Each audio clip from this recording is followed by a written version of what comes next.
YouTube, how we doing, family? It's your boy, yo, and this is another episode of the Ballpark Show.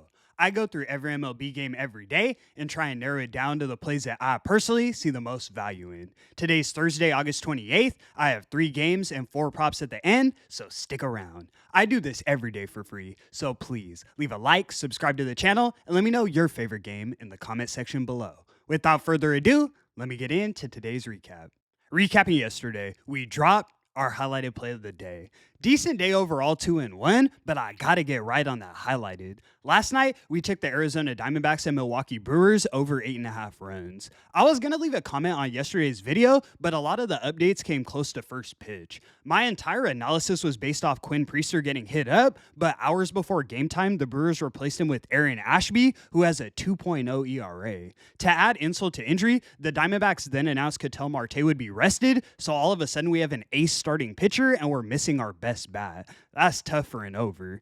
Arizona surprisingly picked up the outright win. Final score was 3-2 Diamondbacks.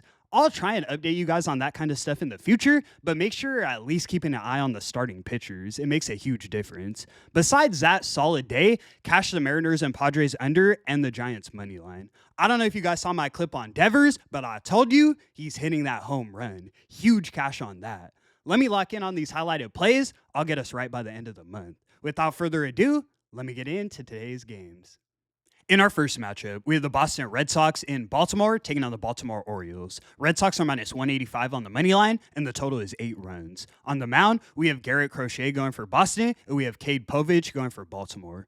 The O's have been playing spoiler recently, but this is way too much of a mismatch. Crochet has less than half of Povich's current ERA, and the expected numbers tell the same story. With all the moving pieces on Baltimore, their offense doesn't have much cohesion, and their bullpen's been miserable. The Red Sox pen is elite, third best in the league, while the O's rank 25th. Boston's got the pitching advantage from start to finish and the more trustworthy bats. They should win this one in dominant fashion. We're taking the Red Sox on the run line. You can find it for minus 105 odds as our highlighted selection. Let's move. In our next matchup, we have the Chicago Cubs in San Francisco taking on the San Francisco Giants. Cubs are minus 112 on the money line, and the total is 7 runs. On the mound, we have Shota Imanaga going for Chicago, and we have Logan Webb going for SF. This is a decent pitching matchup considering both guys have similar numbers, both current and expected. They're considered aces, but I don't exactly see that in their advanced metrics. Both have 3.7 expected ERAs, and amongst other issues, they're walking way too many batters. We've seen the Giants' offense wake up recently, but I also see a bounce-back outing for the Cubs lineup.